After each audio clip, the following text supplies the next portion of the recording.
Olá, monges de sofá! Bem-vindos de volta ao Monge no Sofá.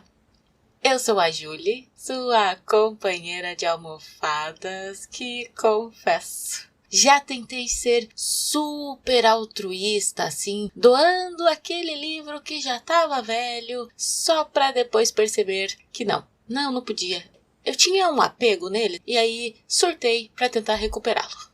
Sabe, quando você quer ajudar o mundo, mas a sua mente faz um complô para te manter egoísta? Pois é, Buda não tinha estantes desorganizadas, mas ele sabia que o coração desperto, a Bodhicitta, é a chave para transformar a vida.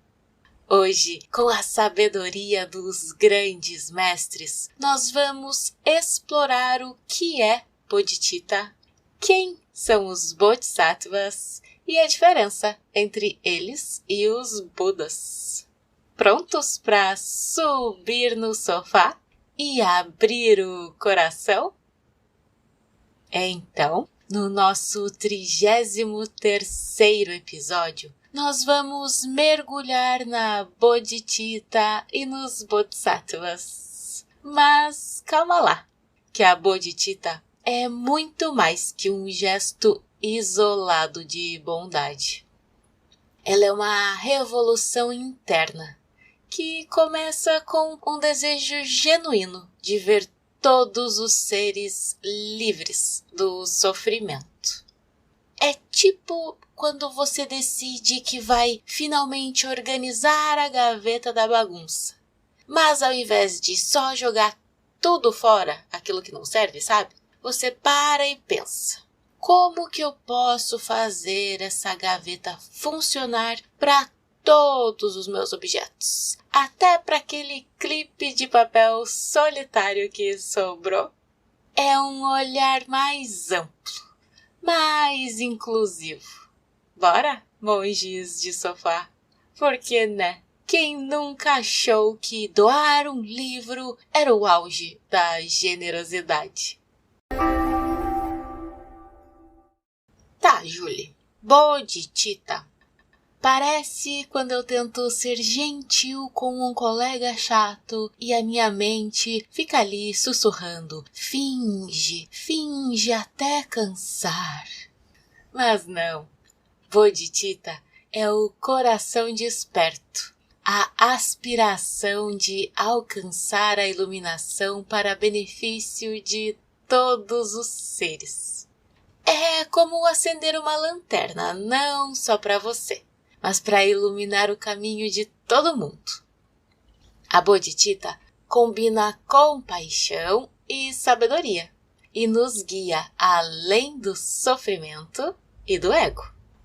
Bodhicitta é uma coisa que mexe com a gente lá no fundo do sofá, porque ela não é só um desejo bonitinho de que todos sejam felizes. Ela é um compromisso sério, quase um contrato vitalício com o universo de que você vai se esforçar para que a felicidade alheia seja tão importante quanto a sua. Pense na Bodhicitta como aquela sua tia querida que, quando vai fazer um bolo, ela não faz só para a família dela. Ela faz para a vizinhança inteira e ainda se preocupa se alguém tem alergia ao glúten ou à lactose. É um altruísmo com planejamento e execução. O 14º Dalai Lama, ele diz que a Bodhicitta é a joia suprema que transforma a mente egoísta em um coração altruísta.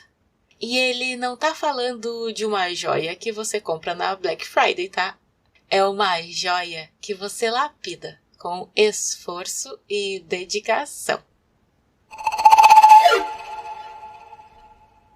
E para complicar um pouquinho, porque, né, nós adoramos aquele desafio intelectual, existem 2 tipos de Bodhicitta: a relativa e a absoluta. A Bodhicitta relativa é essa que nós entendemos mais fácil, sabe? Ela é o motor, a ação, o coração na mão. É o desejo de ajudar, a compaixão em ação. Mas aqui tem um detalhe importante. A bodhicitta relativa tem 2 fases, tipo um foguete de 2 estágios. Tem a bodhicitta aspiracional e a bodhicitta aplicada. A bodhicitta aspiracional é quando você faz o desejo, a intenção. É como quando você tá lá, deitadinho na sua cama, pensando: poxa vida, eu bem que gostaria de ser uma pessoa mais compassiva, gostaria de poder ajudar mais o mundo. E, acho que seria muito legal se todo mundo fosse feliz. É bonito, é poderoso e é o primeiro passo. É você olhando para o mapa e dizendo: eu vou viajar para o Tibete. E aí vem a bodhicitta aplicada, que é quando você realmente coloca a mochila nas costas, compra a passagem aérea e sai do sofá. É quando você sai do pensamento e entra na ação. É você oferecendo ajuda de verdade, praticando as 6 perfeições e mudando o seu comportamento no dia a dia. É a diferença entre quero ser melhor e estou sendo melhor agora. Os bodhisattvas, eles cultivam as 2 juntas. Primeiro, claro, vem a aspiração, o desejo genuíno. Depois vem a aplicação, a ação concreta. E nós, queridos ouvintes, podemos começar por aí também. Começamos aspirando, tranquilos, e aí, depois, aos poucos, transformamos essa aspiração em ação. Então, a bodhicitta relativa é a compaixão que nós sentimos e colocamos para fora. É a sua tia do bolo, que não só faz o bolo, mas se lembra que o porteiro adora o de fubá. É aquele impulso de parar o carro para ajudar um cachorro perdido na rua. É a prática diária de tentar ser uma pessoa decente, mesmo quando o mundo parece um episódio de reality show com o roteiro mais maluco possível. É o amor que a gente sente, a dor que compartilhamos, a mão que nós estendemos. É o nosso coração se partindo um pouquinho com o sofrimento do outro e, nesse exato momento, se tornando maior. Já a bodhicitta absoluta é a sabedoria, o GPS cósmico, a mente que vê além das aparências. É a compreensão profunda de que a separação entre eu e outro é uma ilusão de ótica da nossa mente. Sabe, quando você tá num show e, por um momento, a multidão inteira parece respirar e cantar como um só organismo? É um vislumbre disso. A bodhicitta absoluta é a realização de que somos todos feitos da mesma poeira de estrelas, compartilhando o mesmo barco furado no meio do oceano do samsara.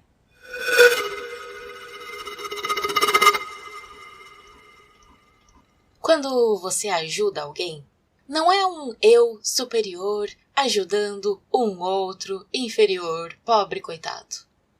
É o universo se autoajudando. E tá, eu sei, é um conceito que pode explodir a nossa cabeça, não é? A Pema Chodron, aquela monja americana incrível, diz que nós podemos começar com um soft spot, o nosso ponto fraco, a nossa vulnerabilidade. Quando a gente se permite sentir a nossa própria dor, nós nos conectamos com a dor de todos os seres. E aí, a bodhicitta floresce, tanto a relativa quanto a absoluta, e juntas. E aqui é que tá o legal. A bodhicitta absoluta não é algo que você precisa entender intelectualmente para começar a praticar. Você pode começar com a aspiração relativa, fazer as ações compassivas e, aos poucos, conforme você vai praticando, a sabedoria absoluta vai emergindo naturalmente. É como aprender a nadar. Você começa na piscina rasa, a aspiração, depois entra na água mais profunda, a aplicação, e, eventualmente, você está lá, pleno, nadando no oceano, com a compreensão de que você e a água são uma coisa só. A bodhicitta absoluta. O Lama Padmasambhava, ele diz que a bodhicitta é como um rio que flui para o bem de todos, sem se prender às margens do eu. O meu rio Lama tá mais para um riacho meio atrapalhado que às vezes desvia direto para uma cachoeira de chocolate. Outro dia eu tentei ajudar uma amiga com a mudança e fiquei o tempo todo reclamando do peso das caixas. Bodhicitta nível iniciante. Mas a bodhicitta nos ensina que mesmo com a coluna doendo e a paciência no limite, o desejo de beneficiar os outros deve prevalecer. É a diferença entre ajudar porque é minha obrigação e ajudar porque meu coração transborda de vontade de ver o outro bem. É um transbordar que às vezes vem sim acompanhado de um ai, minha coluna. Mas o importante é a intenção. Bodhicitta é o desejo de beneficiar todos, mesmo quando tropeçamos.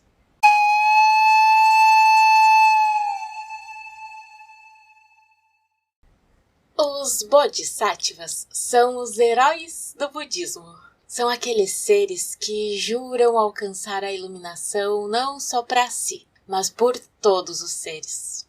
Eles cultivam a bodhicitta enfrentando o samsara com coragem e com compaixão.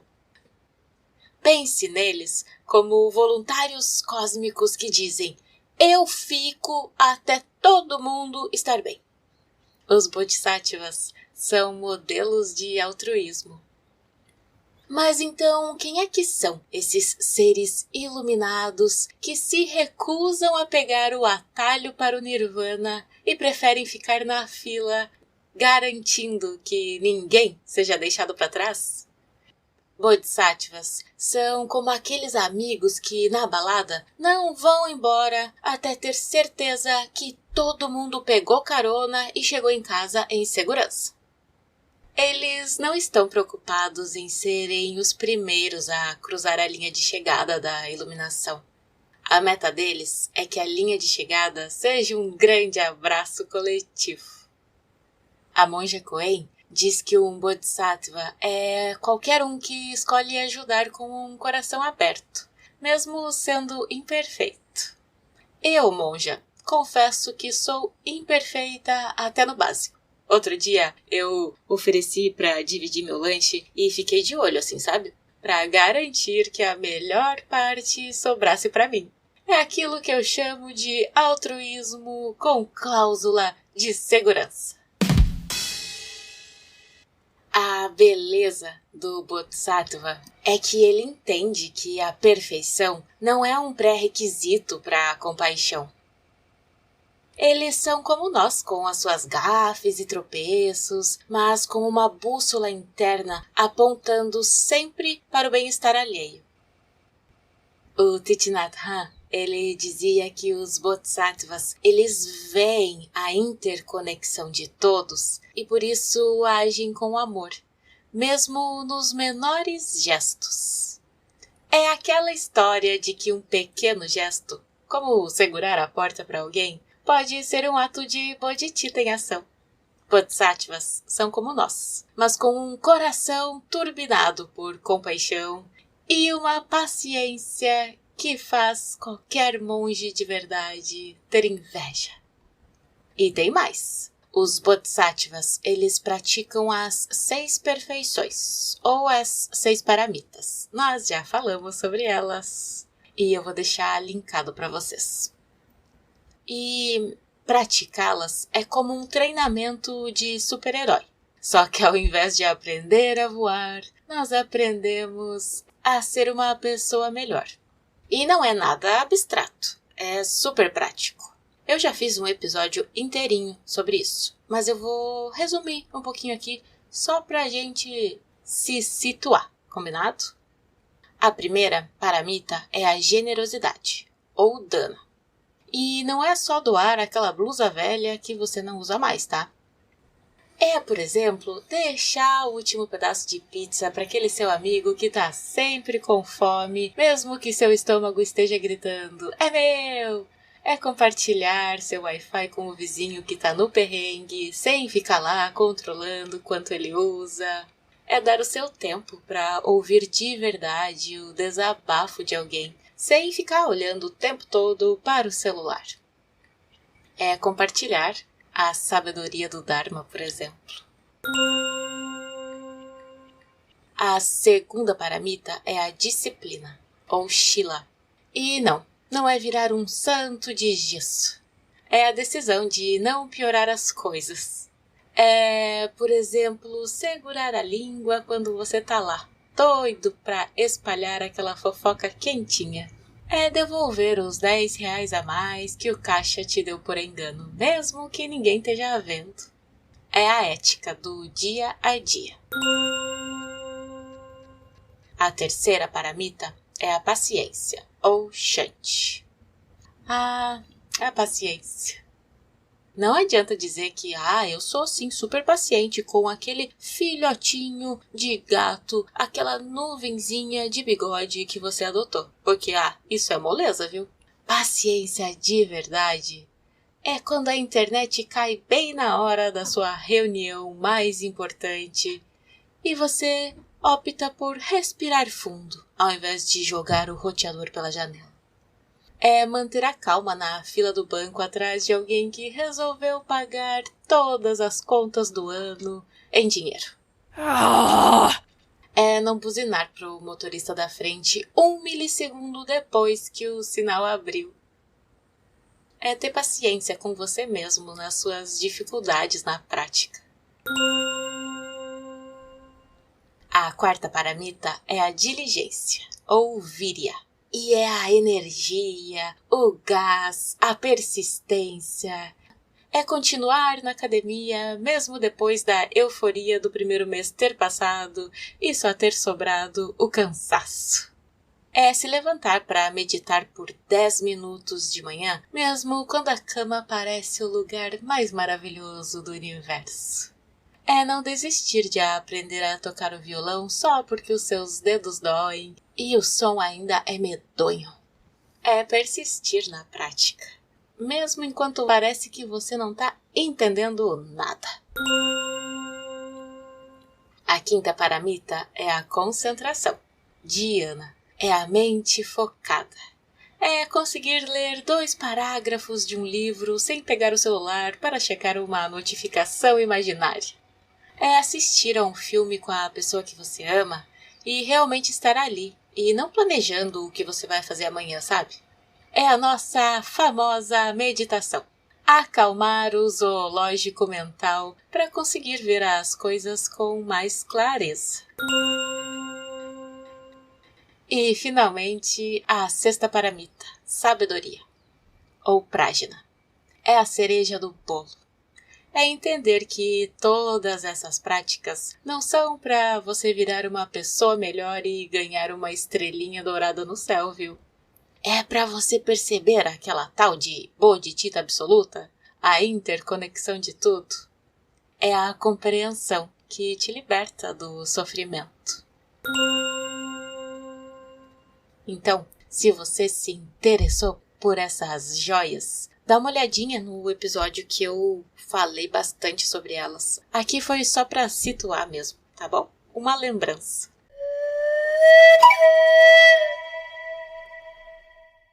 Tá, Julie, mas então Budas e Bodhisattvas são a mesma coisa?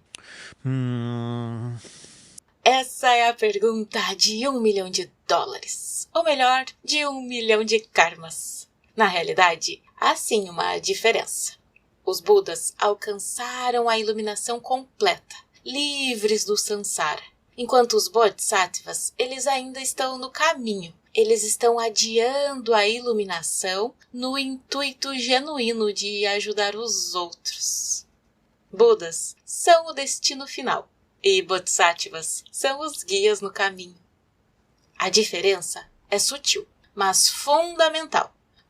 Vamos pensar assim. O Buda é como aquele chefe de cozinha que já dominou todas as receitas da iluminação, alcançou o Nirvana e está lá, pleno, sem preocupações com o ponto do feijão. Ele é a meta, o farol que nos guia.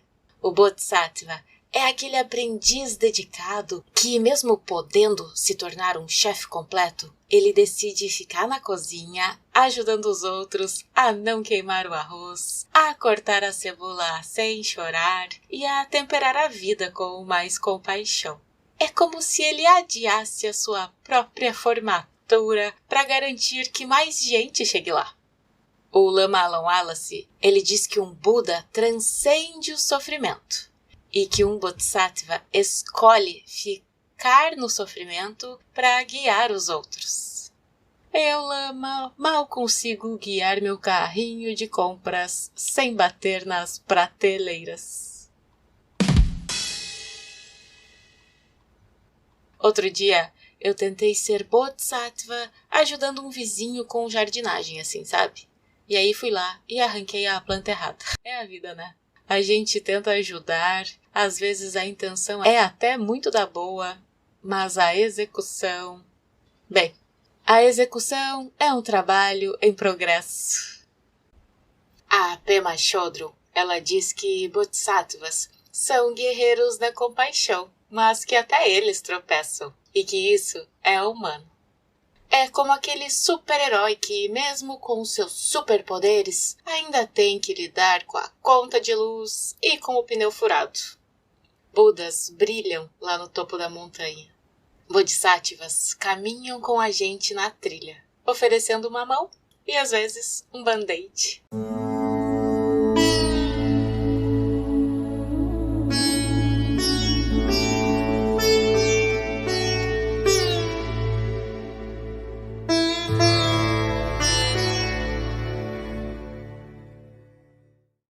Cultivar bodhicitta é como regar uma semente de compaixão.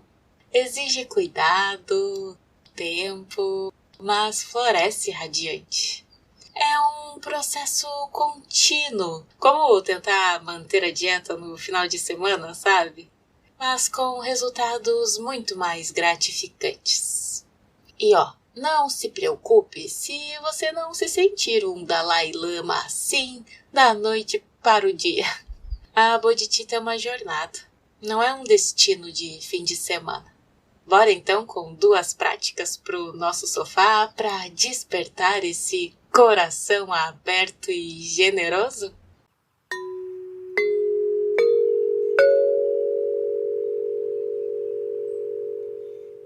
Primeiro, pegue um caderno ou seu bloco de notas e anote um momento em que você poderia ter agido com mais compaixão.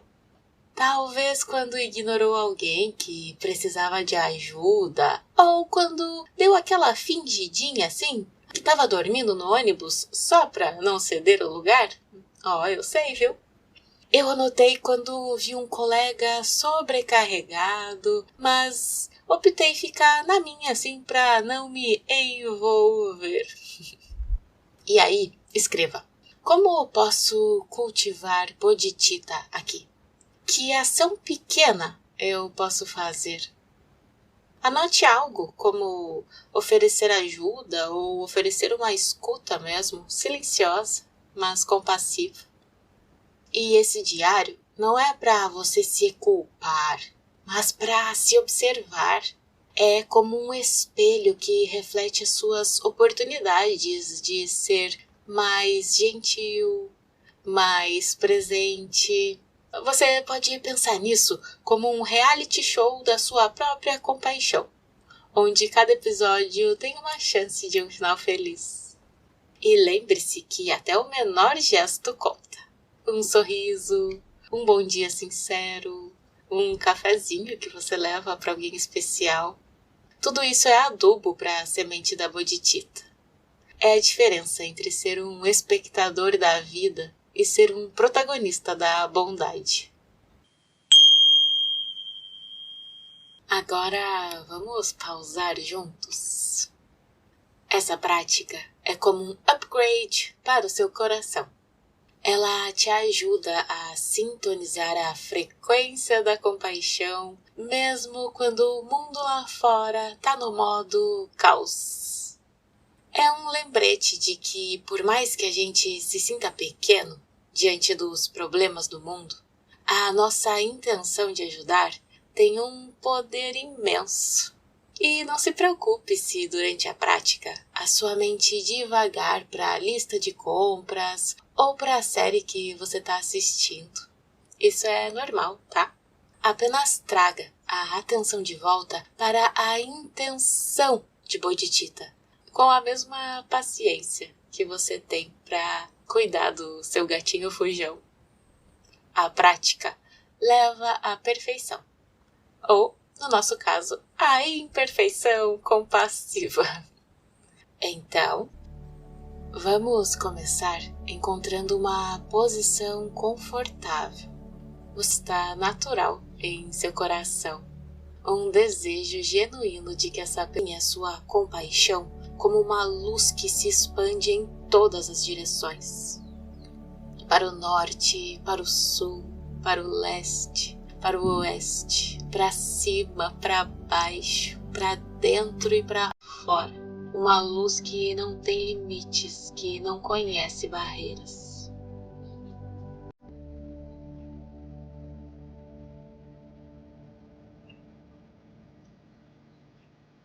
Agora, vamos dedicar o mérito dessa prática, toda a compaixão que você cultivou, toda a intenção positiva que você gerou. Dedique isso para o bem de todos os seres. Que essa prática contribua para um mundo mais compassivo.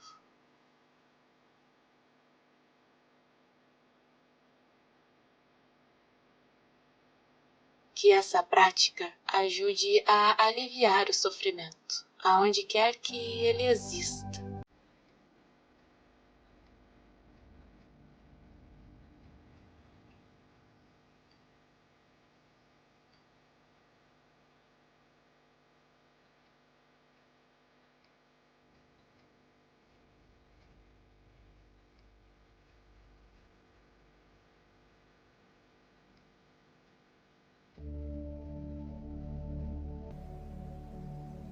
E leve com você essa qualidade de compaixão e interconexão durante o resto do seu dia.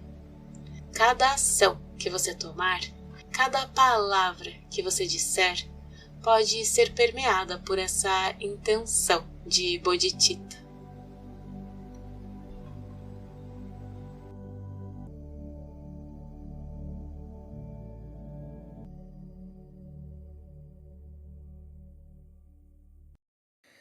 Gange cha yamune chaiva. O Shagdu Tulku Rinpoche, ele dizia que a bodhicitta é a chama que ilumina o caminho dos outros, mesmo nas tempestades do samsara. No budismo, viver com bodhicitta é transcender o ego, cultivar bondade e transformar o mundo. Bodhicitta é o coração que guia. E viver com bodhicitta não significa que você vai sair por aí distribuindo abraços grátis para estranhos, viu? A menos que você e eles queiram, claro.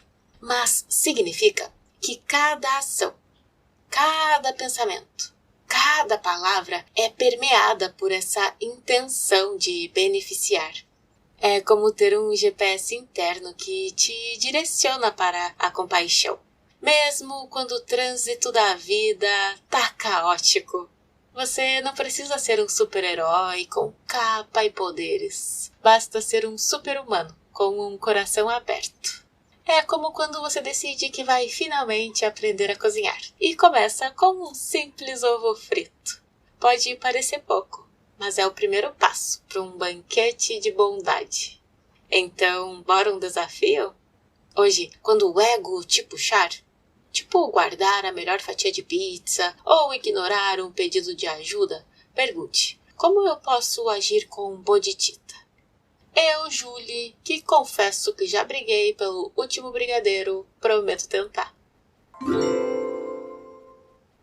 E o que é legal é que a ciência confirma o que o budismo já sabe. Um estudo da Universidade de Wisconsin-Madison mostrou que a meditação de compaixão, que é uma prática de bodhicitta, muda o cérebro. Pessoas que praticam regularmente têm mais atividade em áreas ligadas à empatia e à regulação emocional. Ou seja, ser gente boa não é só bom para a alma, é bom para o cérebro também.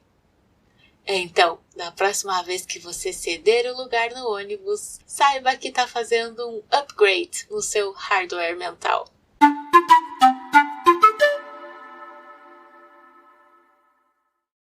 Monges de sofá, bodhicitta é o coração que ilumina. E bodhisattvas são os guias que caminham com a gente, enquanto os budas brilham lá na frente. Para finalizar, eu quero compartilhar com vocês um trecho de um ensinamento oferecido pelo Lama Padmasambhava. E a fonte vai estar na descrição do vídeo, tá? E ele diz assim, abre aspas. Os bodhisattvas não estão transmigrando de um galho para o outro. Eles surgem por bodhicitta. E a energia deles não precisa da visão de um galho prometido. Eles não estão buscando um lugar confortável. A história deles não é traçada por apegos, pelas visões, pelos contatos, pelas frustrações, pelo que eles obtiveram de vantagens e desvantagens. Eles não pegam aquilo tudo e dizem, eu sou isso. Eles realmente não fazem isso.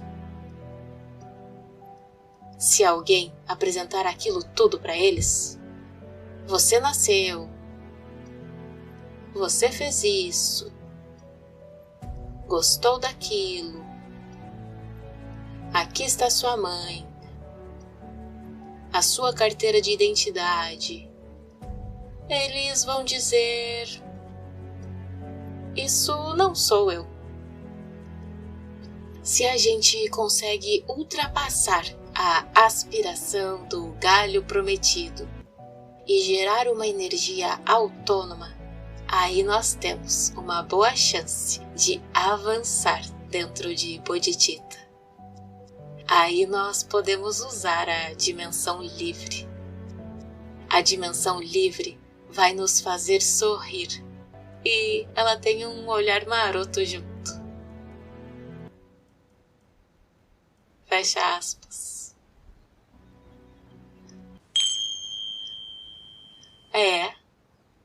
É uma jornada e tanto, cheia de aprendizados e tropeços. E por hoje é só, queridos ouvintes. Se esse episódio tocou você, se te fez pensar em como ser um pouquinho mais bodhisattva no seu dia a dia, por favor, se inscreva no canal no YouTube, siga o podcast, deixe a sua avaliação e o seu comentário, nem que seja um emoji. Isso me ajuda a alcançar mais pessoas. E, claro, compartilhe com alguém que precisa de um empurrãozinho para abrir o coração. Até eu, que ainda brigo com caixas pesadas, tô tentando. E não se esqueçam, a iluminação não é um destino distante, mas uma série de pequenos atos iluminados que começam agora, no seu sofá. Eu sou a Julie e foi uma alegria dividir esse sofá com vocês. Obrigada por ficar até aqui comigo. Até semana que vem. E que os seus dias sejam cheios de compaixão. E seus sofás cheios de paz e, quem sabe, uma fatia extra de pizza para compartilhar. Que esse episódio possa trazer benefícios a todos os seres.